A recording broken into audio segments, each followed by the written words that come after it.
All right, we have Raiders and Chargers, and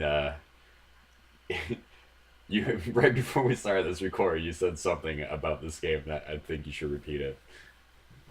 Yeah, if it hadn't been for the Miami and Houston game, this would have been the massacre of the week. This was bad. Okay, the final score was 37 to 29. hmm Don't let that fool you. At the end of the third quarter, it was 37 to 6. Oakland pretty much quit because they knew that Yeah, all they had to do was run the clock out on every possession, and there was no way they could come back. The Chargers could come back and win. yeah. And that last score was with 6 seconds left.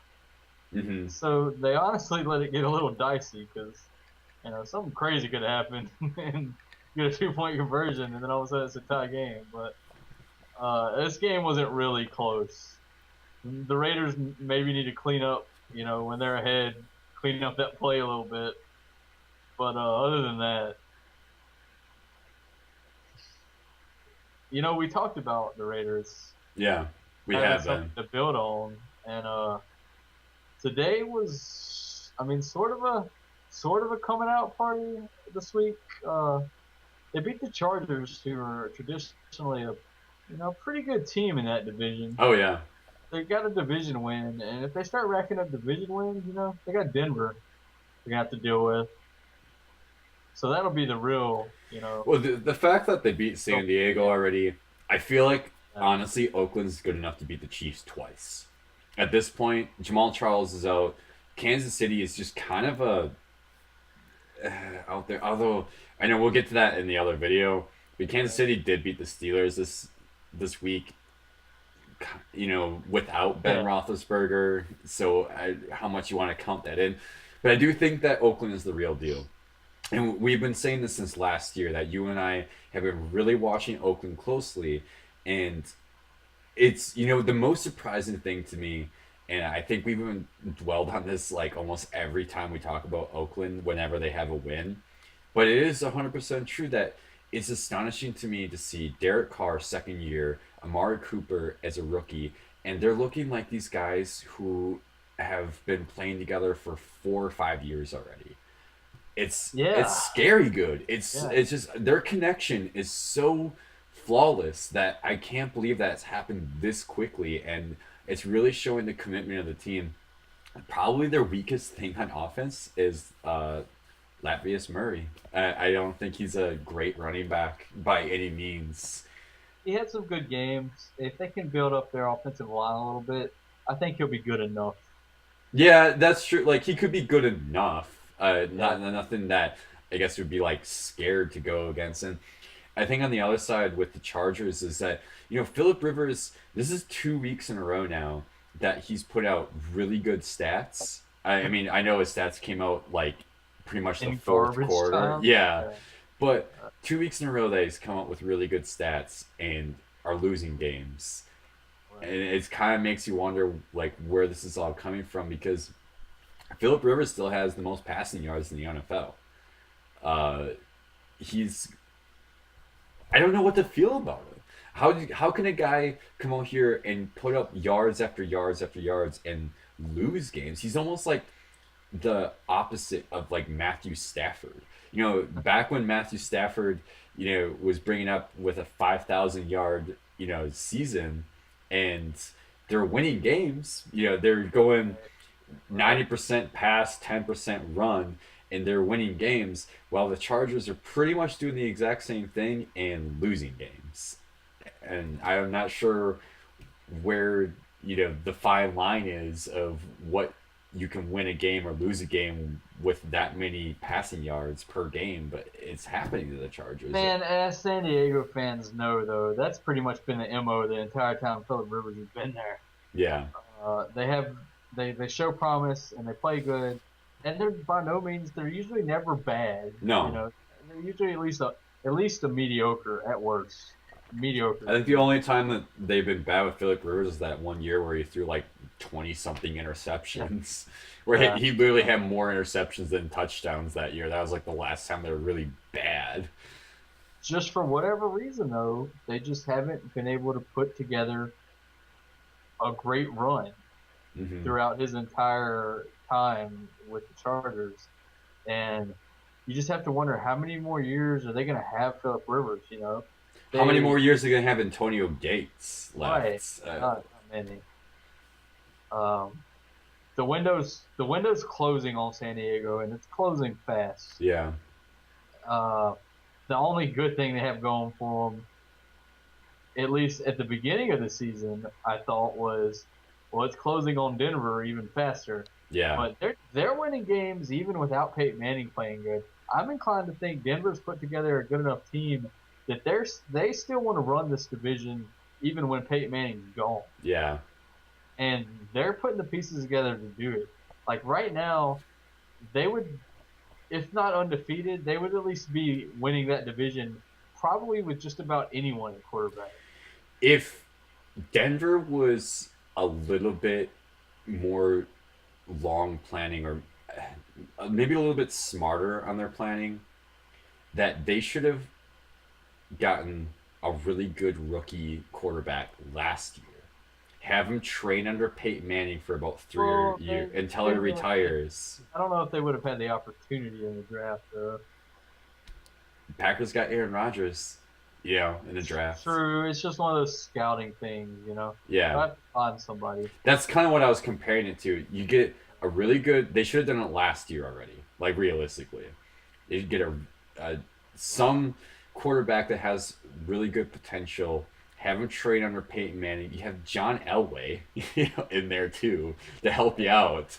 No Have him slouch. right, and you go about 2 or 3 years as a backup. Learn as much as you can, and then as soon as Peyton Manning retires, which either if that's the end of this year, if that's the end of next year, whenever it happens, and then you're already set up for your next guy to take over the team. Like at least Bronco fans would have been a little more, cautious. And could you imagine? Let's say hypothetically that they did get a good enough quarterback last year, and then Peyton Manning retires after this year, and you go into next year with this really big young stud of a quarterback that just took 2 years to train under Peyton Manning, and you have their defense that they have going That's on that's now. that's every team's dream, right? Yeah, But sometimes and it just doesn't follow. yeah, I suppose it doesn't, but I'm just saying Denver should have been playing on this. Denver should have been playing on this pretty much the year that they signed the contract with Peyton Manning. To be completely honest, they knew it was limited amount of time, and they don't have anybody else. I mean, are they just going to go off of, hey, we're going to draft a young quarterback after the season? Well, you're not going to have a first round draft pick. I mean, you're not going to have like a first, Well, like you're already 6-0 at this point. It's like the worst you're going to go is 8-8 this year. since we've kind of turned this into just talking about the AFC West in general, uh, it doesn't look as wide open as it maybe did. Going into this year, I think most people thought, oh, as soon as Peyton Manning's gone, it's going to be wide open. And the Broncos' hold on the division doesn't look so weak anymore. Yeah. Oakland's rise, though, they could sneak in the playoffs. Mm-hmm. It's a little surprising, honestly. Like I had them getting better, and I thought they were going to be better this year than last year. But that Amari Cooper pickup during the draft was just a game changer. They Oakland in the as a wild card would not surprise me in the least. No, neither do I. And we're even talking about the future of that whole division.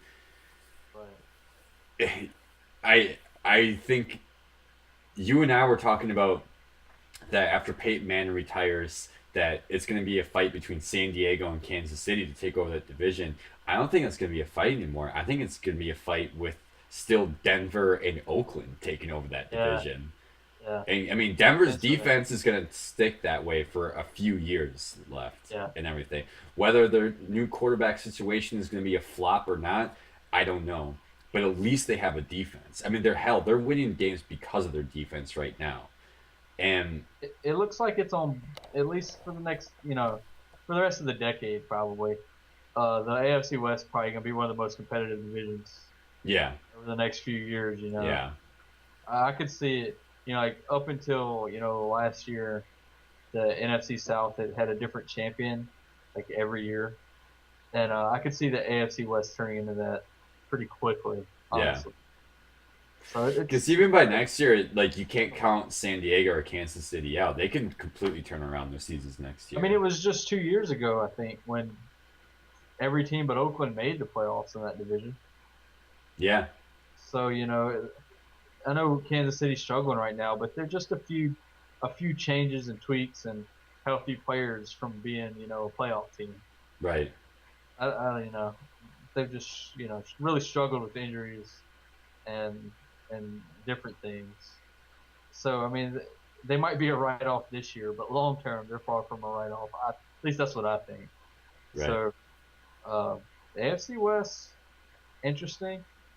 Oakland win over San Diego. Flat out embarrassment is the most surprising thing. Yeah, it wasn't just like a slight win. It was just like they came out there to show that we're the better team, and they did. And if they're going to continue to do it, amongst even their own division for the rest of the year, that's going to help out a lot. And I agree that, Oakland's a dark horse for the playoffs. I yeah, mean, easy, easy.